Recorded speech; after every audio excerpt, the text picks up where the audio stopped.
तो दोस्तों स्वागत है आपका ई रिक्शा ज्ञान चैनल में। और मैं आपको बता दूं कि जो आपका यहाँ पे ई रिक्शा ज्ञान चैनल है उसके 9000 सब्सक्राइबर हो गए, जो कि बहुत अच्छी बात है। और आपको बहुत बहुत शुक्रिया, बहुत बहुत मुबारक हो कि ई रिक्शा ज्ञान चैनल के 9000 सब्सक्राइबर हो चुके हैं। दोस्तों आज की वीडियो काफ़ी अलग होने वाली है, क्योंकि आज की वीडियो में हम आपको एक ऐसी लेडी की कहानी बताने जा रहे हैं जो सिर्फ ई रिक्शा के बदौलत, जिन्होंने सिर्फ ई रिक्शा के बदौलत एक अपनी बुरी ज़िंदगी, मैं कहूँगा एक बेकार ज़िंदगी या एक मुसीबत भरी ज़िंदगी को छोड़कर एक अच्छी ज़िंदगी, खुशहाल ज़िंदगी तक पहुँची हैं। ई रिक्शा कहीं ना कहीं उनका बहुत ही बेहतरीन साधन रहा है, जिसके बारे में हम इस वीडियो में बात करेंगे। तो वीडियो के एंड तक ज़रूर रहना। मिलते हैं दोस्तों। यहाँ देखिए, यहाँ पे हमारे सामने एक स्टोरी है। अमरोहा में एक लेडी अपने उज्जवल भविष्य के लिए ई रिक्शा चला रही हैं अपने बच्चे को लेकर। अच्छा, ई रिक्शा चलाने एक लेडी के लिए कोई बड़ी बात नहीं है, मतलब आज की डेट में अगर दिल्ली विल्ली की बात करें, लेकिन क्योंकि ये अमरोहा ज़िले की हैं, जो कि यूपी का एरिया मैं दिखाऊँ आपको, तो देखिए ये आपका है। यहाँ पर अगर मैं बात करूँ तो ये देखिए, यहाँ पर आपका ये है अमरोहा, ठीक है, ये है अमरोहा। और यहाँ पर जो ये आपको दिख रहा है गजरौला, यहाँ पर वो ई रिक्शा चलाती हैं। अच्छा, इसके बारे में हम और आगे बात करेंगे, लेकिन आप देखिए यहाँ पे वो 27 साल की हैं और अपनी 2 साल की बेटी के साथ ई रिक्शा चला रही है। अच्छा, ये क्यों चला रही हैं, क्या चीज़ें हैं और क्या मुसीबत है या क्या परेशानी है इनको जो चलाना पड़ रहा है, और कितनी कठिनाइयों को हरा कर ये ई रिक्शा चलाने पे आई हैं और अपने खुशहाल जीवन व्यतीत कर रही हैं, इसके बारे में हम बिल्कुल आपको डिटेल में बताते हैं। चलिए शुरू से शुरू करते हैं। तो सबसे पहले आप देखिए, जो कहानी शुरू होती है वो 2016 में होती है, जब जो पूजा जी हैं, जो 27 साल की पूजा रानी हैं, उनकी शादी हुई थी 2016 में विनेश कुमार के नाम के लड़के से।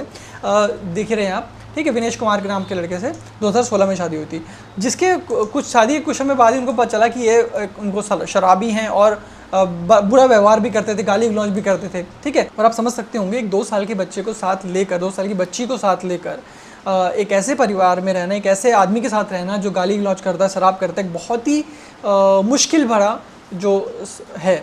तो उसको उनसे किसी तरह से वो क्योंकि भाई उन्होंने कहा कि भाई ऐसी ज़िंदगी नहीं बीतेगी, तो उन्होंने बहुत ही मेहनत, बहुत ही कोशिश करके अपना जो पूरा हिम्मत जुटाकर उन्होंने यहाँ से छुटकारा पाया। जो ये विवाह था, ठीक है, उससे छुटकारा पाया। छुटकारा पा के अंत में जाके उन्होंने अनुज नाम के एक लड़के से दोबारा शादी कर ली, ठीक है। जो शादी उन्होंने अभी 2024 जनवरी में इसी साल की है, ठीक है। अच्छा, यहाँ पे उन्होंने एक मुसीबत को तो पार कर ली, लेकिन अब दूसरी मुसीबत उनके सामने आने वाली थी। तो वो मुसीबत ये थी कि क्योंकि जाहिर सी बात है, बहुत सारे लोग होते हैं जो गांव से शहर की तरफ जाते हैं अपने रोज़गार के लिए। तो यहाँ पर वही मुरादाबाद के समयपुर गांव से ये निकल कर ये यहाँ पर देखिए गजरौला जो यहाँ पे मैं आपको दिखाया, यहाँ पर है आपका यूपी में अगर मैं बात करूँ, यहाँ पर है आपका मुरादाबाद, ठीक है। यहाँ से देखिए, यहाँ से आपका जो अमरोहा है उसके गजरौला में, जो यूपी में पड़ता है, देखिए यूपी में पड़ता है, यहाँ पर वो अपने काम के लिए पहुँचे, ठीक है। अब यहाँ पर क्या था कि जो इनके अनुज थे, इनके पति, वो ई रिक्शा ऑटो चलाते थे, लेकिन अब उन्होंने सोचा कि भाई ऑटो चलाकर तो नहीं हो रहा, तो उन्होंने सोचा चलो ई रिक्शा पे जो मैं हाथ आजमाता हूँ। ये देखिए आप, यहाँ पर वो ऑटो चलाते थे, ऑटो रिक्शा छोड़कर उन्होंने ई रिक्शा चलाने की सोची है, ठीक है। ई रिक्शा खरीदना भी बहुत, क्योंकि पैसे तो थे नहीं भाई, आर्थिक तंगी तो थी ही, तो उसको भी ध्यान में रखते हैं उन्होंने 30,000 की डाउन पेमेंट पे ई रिक्शा खरीदा, जो कि 30,000 उन्होंने अपने गहने, है ना, अपने जो गहने थे उनको बेच कर खरीदा, ठीक है। अपने गहने, कुछ गहने बेचकर उन्होंने जो 30,000 का जुगाड़ किया, जिससे वो जो डाउन पेमेंट वो दे पाए ई रिक्शा का, ठीक है। अच्छा, अब ये भी यहाँ तक चलो ई रिक्शा चलाना शुरू कर दिया, ई रिक्शा चला रहे हैं, लेकिन ई रिक्शा चलाना उनको एक, क्योंकि अब देखिए दिल्ली जैसे शहर में चलाओगे तो अगर आप 1000 रुपये तक कमा पाओगे, लेकिन आपको बाकी सारे किराया भी देना पड़ेगा, तो वो फिर से महंगा पड़ जाएगा। लेकिन क्योंकि वो एक यहाँ पे गजरौला में चला रहे थे, तो यहाँ पर उनको हर दिन 400 रुपये की कमाई होती थी। अब आप 400 के हिसाब से समझिए, एक तीन लोगों के परिवार के लिए 400 रुपये प्रतिदिन, मतलब 12,000 महीने में, और 12,000 भी तब जब हर दिन ही रिक्शा चला। अगर आपने एक आध दिन आप बीमार पड़ गए, एक आध दिन आपका कुछ भी हो गया, कहीं जाना पड़ गया, कुछ भी हो गया, उस कंडीशन पे आपका ये 10-11 हज़ार तक ही आपका पहुँच। और 10-11 हज़ार एक 3 बंदों के परिवार के लिए जाहिर सी बड़ी बात, ज़्यादा बात नहीं है। तो वो अब ये पूजा जी को दिख रहा था, पूजा जो है उनको दिख रहा था, तो उन्होंने सोचा सिर्फ मेरे पति के रिक्शा चलाने से नहीं होगा, मेरे को भी रिक्शा चलाना पड़ेगा। तो उन्होंने बहुत ही हिम्मत जुटाते हुए अपने पति को बोला कि भैया मेरे को भी रिक्शा चलाना है, और बोला कि भाई मेरे को रिक्शा चलाना है। अब पति, अब देखने वाली बात ये है कि अगर पति बोल देता कि भाई नहीं नहीं मैं ही चलाऊंगा, जो कमाई हो रही है वही, लेकिन मैं ही चलाऊंगा, लेकिन यह पति जो उनका परिवार था, पति था, उन्होंने वो भी बहुत सपोर्टिव था, बहुत ही समझने वाला था और समझदार था, इसलिए उन्होंने भी सोचा, उन्होंने भी, उनके पति ने बहुत मदद की उनकी रिक्शा चलवाने में। ठीक है, अब उन्होंने रिक्शा सिखाया, ठीक है, चलाना रिक्शा चलाना सिखाया। दोस्तों ये समझने वाली बात ये है कि एक लड़के के लिए, एक आदमी के लिए जो कि बचपन से कुछ ना कुछ, कभी साइकिल, कभी मतलब रोड पे आना साइकिल, कभी रिक्शा, कभी ऑटो, कभी कुछ कभी मोटरसाइकिल चलाता रहता है, तो उसको रोड का एक अंदाज़ा होता है, अनुभव होता है।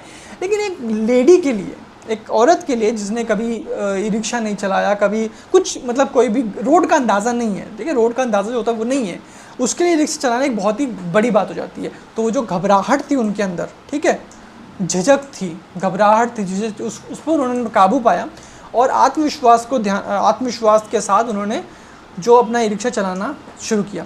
तो हम ये देखिए इनका जो रूटीन है वो क्या है। ये सुबह 8 बजे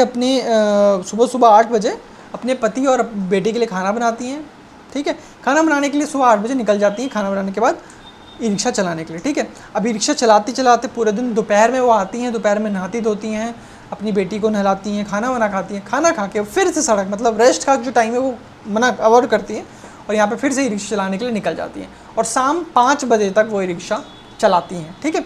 कभी कभी ज़्यादा काम आ गया तो भाई जाहिर सी बात है, अच्छी बात है, ज़्यादा काम आ गया तो उस कंडीशन पे रात तक भी उनको वो काम जारी रखना पड़ता है, रात तक भी मतलब रिक्शा चलाना पड़ता है।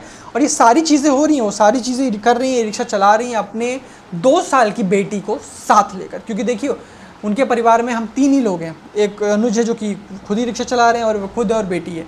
अब उनके पीछे कोई नहीं है कि जो उनकी बेटी को देखभाल कर सके, ठीक है। तो यहाँ पर उन्होंने खुद ही सोचा कि भाई मैं अपनी बेटी को साथ लेकर ये रिक्शा चलाऊंगी। पूजा जी का जो मकसद था वो सिर्फ एक ही था कि भैया उनको अपनी बेटी को अच्छा भविष्य देना है, कड़ी मेहनत कर रही हैं, अपनी बेटी को अच्छा भविष्य देना है। देखिए मैं अपनी बेटी को एक अधिकारी बनाना चाहती हूँ, एक ऑफिसर बनाना चाहती हूँ, उसके लिए वो कड़ी मेहनत कर रही है, ठीक है, इसलिए मैं कड़ी मेहनत कर रही हूँ, ये उन्होंने कहा, ठीक है। तो ये उनका संकल्प था, ये उनका भाई था कि मुझे करना है तो वो कर लिए, और कहीं ना कहीं रिक्शा उनका माध्यम रहा। अब इसमें देखने वाली बात है कि उनका दृढ़ निश्चय तो था ही, लेकिन पति अनुज को भी गर्व करने वाली बात है जो उन्होंने, उनके परिवार ने उनको समझा, पति ने समझा कि भाई हाँ ये ज़रूरी, ये नहीं बोला कि भाई नहीं तुम लड़की हो नहीं चलाओगे, ऐसा कुछ नहीं बोला, और उन्होंने सहयोग दिया और रिक्शा चलाया।